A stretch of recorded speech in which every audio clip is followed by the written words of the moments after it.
CNG autorickshaw মিটারে না চালালে জরিমানা মামলার নির্দেশনা বাতিল, বিভিন্ন স্থানে সড়ক অবরোধ প্রত্যাহার চালকদের, যান চলাচল স্বাভাবিক। আমি সিরিয়ালে আছি কিন্তু আমার সিরিয়ালের গ্রুপে নাই। আমি স্যার ওষুধ লেখেন কেন, ওষুধ তো কি লিখবো আমি আনতাছি। মেডিকেল টেস্টের নামে হয়রানি, বহু বিদেশগামী শ্রমিকের ভিসার মেয়াদ শেষ হয় স্বাস্থ্য পরীক্ষার জটিলতায়। কোটি টাকা হাতিয়ে নিচ্ছে কিছু এজেন্সি, সিন্ডিকেট ভাঙার তাগিদ। নতুন 6টি কূপ খনন ও 5টি পুনর্খনন করবে সিলেট গ্যাস ফিল্ড, ব্যয় হবে প্রায় 1800 কোটি টাকা। চলতি বছরই যোগ হবে দৈনিক 16 কোটি 40 লাখ ঘনফুট। এবং অস্ট্রেলিয়ায় আশঙ্কাজনক হারে কমেছে জন্মহার, উন্নয়নশীল দেশ থেকে দক্ষ জনশক্তি নিতে আগ্রহী দেশটির সরকার। বাংলাদেশের সামনে নতুন সুযোগ, কাজে লাগানোর পরামর্শ।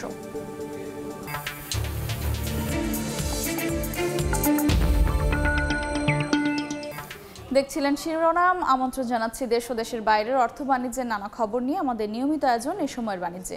আপনাদের সঙ্গে আছে আমি আফরোজা মুর্শিদ। সিএনজি অটোরিকশা মিটারে না চললে জরিমানা মামলার নির্দেশনা বাতিল ঘোষণার পর বিভিন্ন স্থানে সড়ক অবরোধ প্রত্যাহার করে নিয়েছেন চালকরা। স্বাভাবিক হয়েছে যান চলাচল। এর আগে বিআরটি এর সিদ্ধান্তের প্রতিবাদে রাজধানীর বিভিন্ন সড়ক অবরোধ করে বিক্ষোভে নামেন সিএনজি চালিত অটোরিকশা চালকরা। এতে ওইসব এলাকায় যান চলাচল বন্ধ হয়ে যায়। এতে ভোগান্তিতে পড়েন অফিসগামী মানুষ, অনেককে পায়ে হেঁটে অফিসে যেতে দেখা যায়। পরে ডিএমপির পক্ষ থেকে চালকদের দাবি মেনে নেওয়ার আশ্বাসে সড়ক অবরোধ প্রত্যাহার করে নেওয়া হয়। এর আগে মিটারের নির্ধারিত ভাড়ার চেয়ে বেশি টাকা আদায় করলে জরিমানা বা কারাদণ্ডের নির্দেশ দেয় Bangladesh road transport authority BRTA.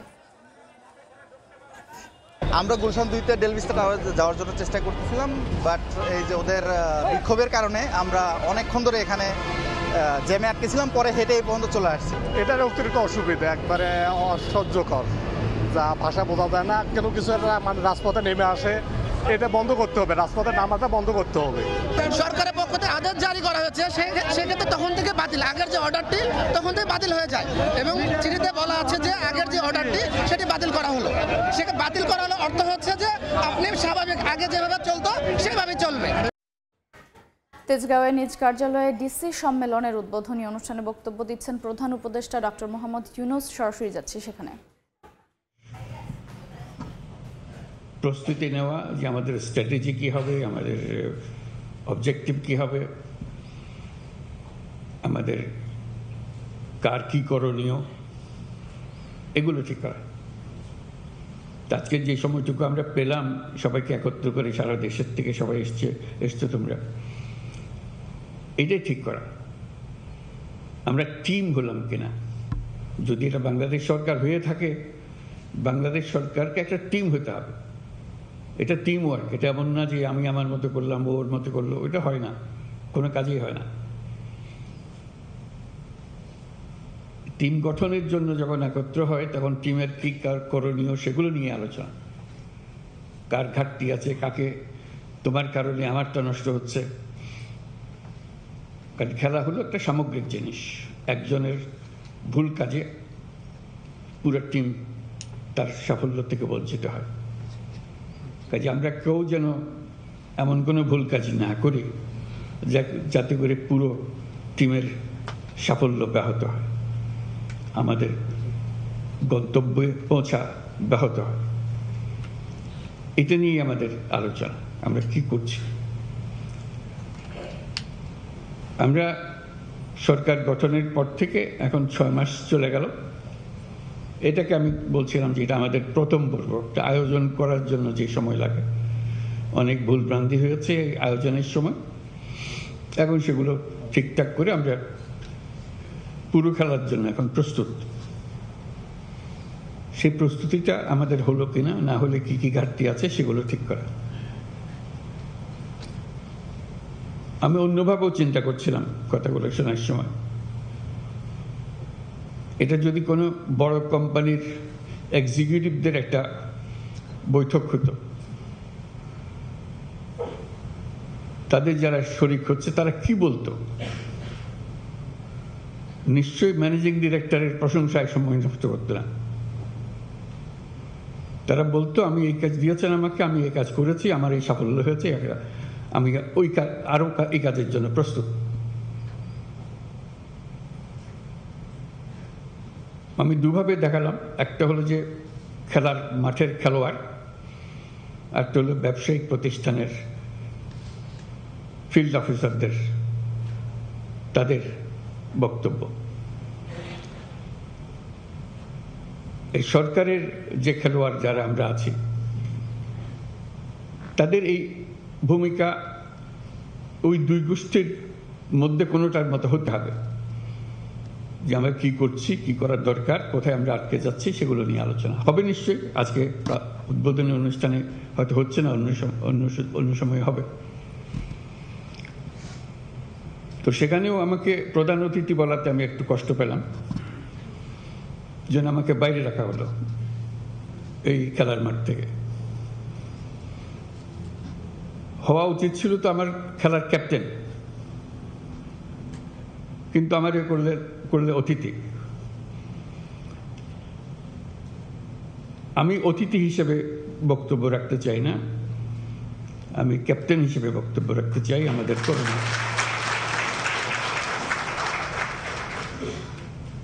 কাজ কি, আমাদের একেবারে হাতে গোনা মাপা জিনিস। এটা নিত্য নৈমিত্তিক একটা নতুন কিছু আসে তা না, একই জিনিস বারে বারে আসছে, বিভিন্ন ভঙ্গিতে আসছে। সেগুলো আমরা কে কিভাবে করছি, কি হলে আরো ভালো হতো, কোঅর্ডিনেশনটা কিভাবে হতো, ক্যাপ্টেনের সিগন্যালটা কিভাবে ফিল্ডে যেত, গেলে ভালো হতো, এগুলো নিয়ে আলোচনা। আমরা যেহেতু এমন পরিস্থিতি এসেছি,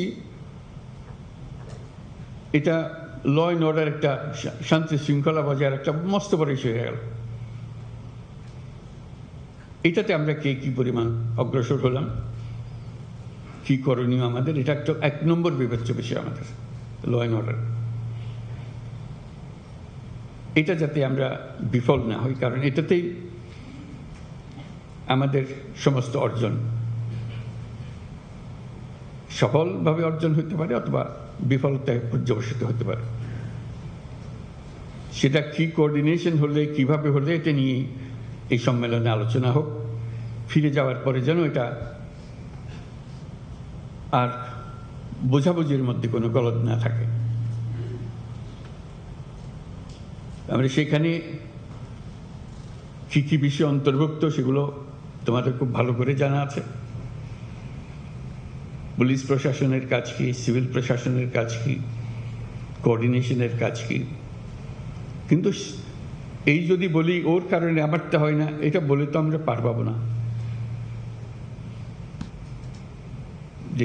যেহেতু জেলার দায়িত্ব সামগ্রিকভাবে একজনের উপরে, তার সঙ্গে কোঅর্ডিনেশন করেই করতে হয় সব কিছু। কাজে সেই কোঅর্ডিনেশনের কি সমস্যা, নাকি পৃথক পৃথকভাবে হবে, এগুলো পরিষ্কার করে নেওয়া, যাতে কাজ করতে গিয়ে আমরা অনিশ্চয়তার মধ্যে পড়ে না যাই। তো সেখানে আমাদের শৃঙ্খলা ভঙ্গ হলে কি করতে হবে, উপর থেকে নিচে পর্যন্ত চেইন অফ কমান্ড কিভাবে যাবে। এই নয় যে এটা আমার কাজ ছিল না, কাজে আমি আর মনোযোগ দিই নাই, এটা তো বললে হবে না। আমরা তো সবাই মিলে সরকার, যে এটার থেকে আমাদের উদ্ধার করতেই হবে। সেখানে নারী শিশুদের রক্ষা একটা বিশেষ দায়িত্ব, সংখ্যালঘুদের রক্ষা মস্ত বড় দায়িত্ব, কারণ এটার উপরে সারা দুনিয়া নজর রাখে আমাদের উপরে। আমরা সংখ্যালঘুকে কিভাবে তাদের সঙ্গে ব্যবহার করছি, একটা ছোট্ট ঘটনা সারা দুনিয়াতে বিশাল হয়ে যায়। আমি সেই ভয়ের জন্য তাকে শান্তি শৃঙ্খলার কথা বলছি না, এটা আমাদের দায়িত্ব। সরকারের দায়িত্ব হলো সকল নাগরিকের সুরক্ষা বিধান করা। আমি সংখ্যালঘু সম্প্রদায় তাদেরকেও বলেছি, আপনারা সংখ্যালঘু হিসেবে আমাদের কাছে দাবি করেন না, দেশের নাগরিক হিসেবে দাবি করেন। তার নাগরিক হিসেবে আপনার সংবিধান আপনাকে এই অধিকার দিয়েছে, সে অধিকার আপনি সরকারের কাছ থেকে পেতে হবে, সেটা আমরা দাবি পাওনা। কাজে আমাদের দায়িত্ব হলো এই যে টিম, সরকারের যে টিম, এটা নিশ্চয়তা দেওয়া যে সকল নাগরিককে আমরা সুরক্ষা দেব। কে কোন ধর্মে বিশ্বাস করে সেটা আমাদের বিবেচ্য নয়। সে দেশের নাগরিক, সেই হিসাবে তাকে আমরা রক্ষা করব। এবং আমি এই সরকার তারও সরকার, কাজে আমি তারই সেবা করতে প্রস্তুত। এটা আমাদের একটা বড় কাজ। সামনে আমরা যে সমস্ত কর্মসূচি নেব তার মধ্যে এটা সবসময় হাইয়েস্ট পয়েন্টে উচ্চতম স্থানে থাকবে। তারপরে সমসাময়িকভাবে যে সমস্ত বিষয়গুলো হয়, যেমন বাজার দর, এটা নিয়ে বহু কথা হয়, সেখানেও একটা প্রতিযোগিতামূলক ব্যবস্থা হতে পারে। আমার জেলায় বাজার দর সবচেয়ে ভালো, একটা প্রতিযোগিতাও তো থাকবে, আমাদের কাজের মধ্যে আনন্দও তো আসতে হবে। আমার জেলায় শান্তি শৃঙ্খলা সবচেয়ে আমি ভালো রাখতে পেরেছি, আমার জেলায় সবচেয়ে ভালো বাজার দর, কোনো চাঁদাবাজি নাই, বা যা যা অসুবিধা থাকে একটা জায়গায় সেগুলো নেই, আমি সেটা করেছি। আমি প্রতিযোগিতায়, নিজেদের মধ্যে প্রতিযোগিতায়, খেলোয়াড়দের মধ্যে প্রতিযোগিতায় আমি উপরে আছি। তেজগাঁওয়ে নিজ কার্যালয়ে ডিসি সম্মেলনের উদ্বোধনী অনুষ্ঠানে বক্তব্য দিচ্ছেন প্রধান উপদেষ্টা ডক্টর মোহাম্মদ ইউনূস। আমরা এতক্ষণ সরাসরি ছিলাম সেখানে। সিলেটের তামাবিল স্থলবন্দর দিয়ে কমেছে পাথর আমদানি। ব্যবসায়ীরা বলছেন ওজনের সময় পাথরের সঙ্গে চলে আসা মাটি ও বালু ছাড় না দেয়ায় আমদানি থেকে মুখ ফিরিয়ে নিচ্ছেন তারা। এতে বিপাকে পড়েছেন বন্দর কেন্দ্রিক প্রায় 2000 শ্রমিক। ওজন নীতিমালায় কোনো ছাড় দেয়া হবে না বলে জানিয়েছে বন্দর কর্তৃপক্ষ। অপু বণিকের রিপোর্ট, ছবি তুলেছেন দিগেন সিংহ। ভারত থেকে ট্রাক ভর্তি পাথর সিলেটের তামাবিল ও শেওলা স্থলবন্দর দিয়ে আসছে বাংলাদেশে। তবে গেল 2 মাস ধরেই অনেকটাই কমে গেছে ব্যস্ততা।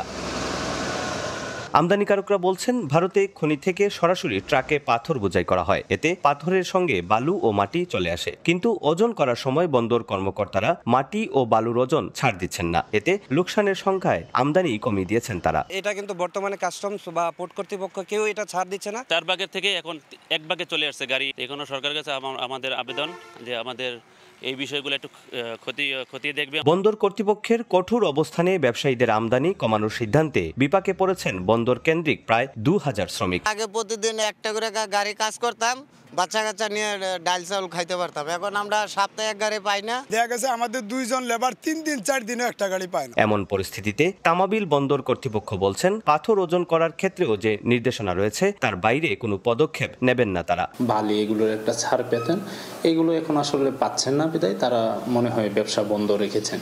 আসলে এগুলো তো আমাদের বন্দর ঊর্ধ্বতন কর্তৃপক্ষ যে নির্দেশনা দেয় আমরা ওই নির্দেশনা অনুযায়ী কাজ করি। বন্দর কর্তৃপক্ষের তথ্যমতে তামাবিল স্থলবন্দর দিয়ে 2 মাস আগেই দৈনিক 1200 ট্রাক পাথর আমদানি হলেও বর্তমানে তা নেমেছে 300 থেকে 400 ট্রাকে। ভারত থেকে আমদানিকৃত পাথরের সাথে কাদামাটির সংমিশ্রণ থাকায় 15% ছাড় পেলেও এখন ব্যবসায়ীরা পাচ্ছেন না সেই কাঙ্ক্ষিত ছাড়, যার কারণে সরকার রাজস্ব খাতে প্রতিদিন হারাচ্ছে প্রায় 2.5 কোটি টাকার মতো রাজস্ব। ব্যবসায়ীদের দাবি এই সংকট নিরসনে দ্রুত 15% ছাড় পুনর্বহাল করে তাদের এই ব্যবসাকে সমুন্নত রাখার। তামাবিল স্থলবন্দর থেকে অপু বণিক, সময় সংবাদ, সিলেট। সপ্তাহের প্রথম কার্যদিবসের প্রথম ঘণ্টায় দেশের প্রধান পুঁজিবাজার ঢাকা স্টক এক্সচেঞ্জ ডিএসইতে সূচকের ঊর্ধ্বমুখী প্রবণতার মধ্য দিয়ে হয়েছে লেনদেন। প্রধান সূচক ডিএসই এক্স প্রায় 17 পয়েন্ট বেড়ে অবস্থান করছে 5218 পয়েন্টে। এছাড়া 3 পয়েন্ট বেড়ে ডিএসই এস সূচকের অবস্থান 1158 পয়েন্টে। আর ভালো 30টি প্রতিষ্ঠান নিয়ে গঠিত DS30 সূচক অবস্থান করছে 1924 পয়েন্টে। প্রথম ঘন্টায় লেনদেন হয়েছে 115 কোটি টাকার শেয়ার।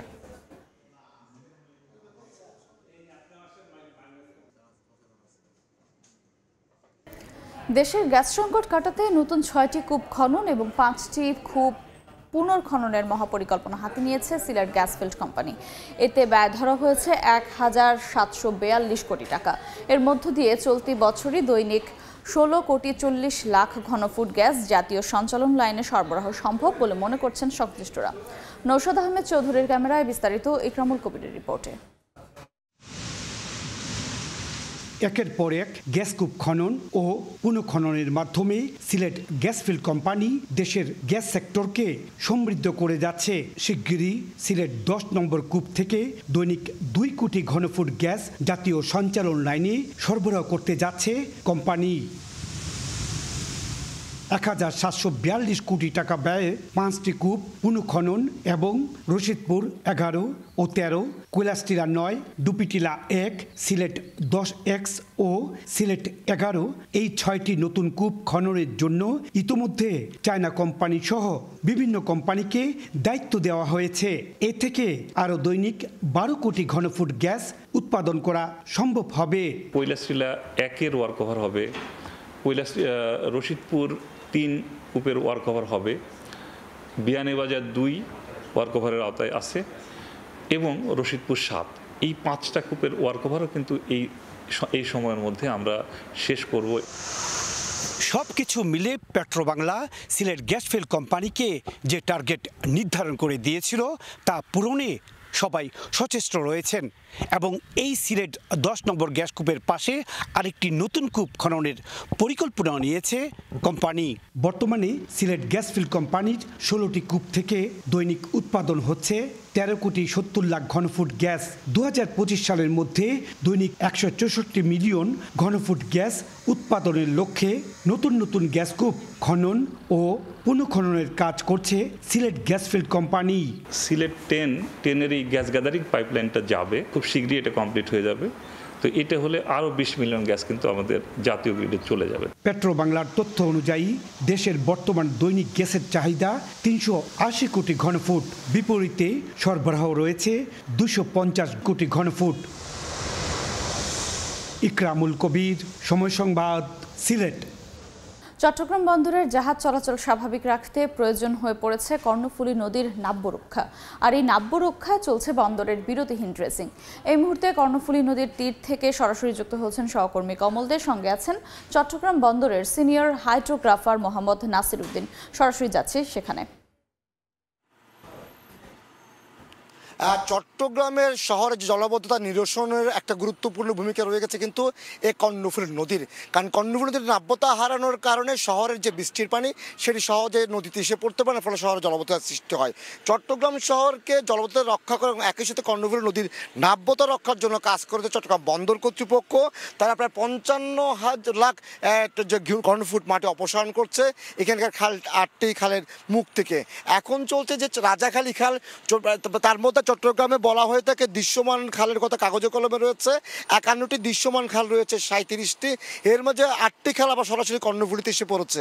সে 8টি খালের মধ্যে 2টি হলো চাকতাই খাল এবং রাজাখালী খাল। সে খালের মুখগুলিকে সচল রাখার জন্য, যাতে পানি প্রবেশ এবং বেরোতে পারে সেটি দেখার জন্য কাজ করে যাচ্ছে বন্দর কর্তৃপক্ষ। সে বিষয়ে আমরা একটা কথা বলবো। আমার সাথে যোগ দিয়েছেন কথা বলার জন্য চট্টগ্রাম বন্দরের সিনিয়র হাইড্রোগ্রাফার মোহাম্মদ নাসির উদ্দিন। নাসির ভাই, আপনার কাছে জানতে চাইবো চট্টগ্রামে যে কর্ণফুলী নদীর নাব্যতা রক্ষায় আপনারা কী ধরনের কাজ করছেন এবং আপনাদের কী ধরনের সংকটের মুখে পড়তে হচ্ছে এই মুহূর্তে এসে? ধন্যবাদ। আপনি জানেন কর্ণফুলী নদীর নেভিগেশনাল চ্যানেল বন্দরের জেটি এরিয়া এবং খালের মুখসমূহের নাব্যতা রক্ষার জন্য চট্টগ্রাম বন্দর কর্তৃপক্ষ সারা বছরব্যাপী সংরক্ষণ ড্রেজিং কাজ পরিচালনা করে থাকে। এরই ধারাবাহিকতায় কর্ণফুলী নদীর উপর সীমানায় বিশেষ করে সদরঘাট হতে বাকলিয়াচর পর্যন্ত এলাকার নদীর যথাযথ নাব্যতা রক্ষার জন্য একটি প্রকল্প গ্রহণ করা হয়। ইতিমধ্যে প্রকল্পের ক্যাপিটাল ড্রেজিং অংশের কাজ সমাপ্ত হয়েছে এবং সংরক্ষণ ড্রেজিং কাজ চলমান রয়েছে। প্রকল্পের ক্যাপিটাল ড্রেজিং অংশের আওতায় আমরা ইতিমধ্যে 55 লক্ষ ঘনমিটার অধিক বালিমাটি আমরা ড্রেজিং করেছি এবং এই প্রকল্পের কাজ চলতি বছরে সমাপ্ত হবে। এই প্রকল্পের আওতায় এখানে ছোট বড় 8টি খাল রয়েছে। এই 8টি খালের মুখ থেকে নদীর অংশ আমরা ইতিমধ্যে ড্রেজিং করে খালকে নেভিগেবল করেছি, যার কারণে আনইন্টারাপ্টেড নৌ চলাচল এখানে চলাফেরা করার সুযোগ পাচ্ছে। এই ড্রেজিং করতে গিয়ে আপনাদেরকে একটা বড় ধরনের সমস্যা পড়তে হয়েছে, বিশেষ করে পলিথিন, গৃহস্থলে বর্জ্য। আসলে এটা কী ধরনের সংকট ছিল এবং আপনাদের যে যন্ত্রপাতিও নষ্ট হয়েছে আমরা জানতে পেরেছি। ধন্যবাদ। আসলে আমরা এই প্রকল্পের আওতায় আমরা 2টি কাটার সাকশন ড্রেজার, একই সাথে আমাদের একটা এমফিবিএস ড্রেজার আমরা নিয়োজিত করেছি। এই প্রকল্পের ড্রেজিংকালীন সময়ে আমরা যেটা দেখতে পেয়েছি, বালিমাটির সাথে পলিথিন, প্লাস্টিক এবং বিভিন্ন গার্বেজ নদীর তলদেশে 2 থেকে 7 মিটার পর্যন্ত এটা লেয়ার ছিল। এটা আমরা ড্রেজিং করতে গিয়ে আমাদের খুবই ব্যাক পেতে হয়েছে। আমাদের ড্রেজার সমূহ কিছুক্ষণ চলার পর ড্রেজারটা বন্ধ হয়ে যেত। এরপর আমরা সেটা ওভারকাম করেছি। মোটামুটি আমরা এখন নদীর তলদেশের 2 থেকে 7 মিটার লেয়ার আমরা গার্বেজ অপসারণ করে বর্তমানে নদীতে আমাদের বিরতিহীনভাবে ড্রেজিং করা সম্ভব হচ্ছে। তো এক্ষেত্রে যদি শহর থেকে বিশেষ করে পলিথিন, গার্বেজ এবং এই ময়লাগুলো যদি সরাসরি নদীতে না আসে, তাহলে নদীর তলদেশের নাব্যতা যথাযথ রক্ষা হবে। সেক্ষেত্রে নৌ চলাচল সহজভাবে চলাচল করতে পারবে।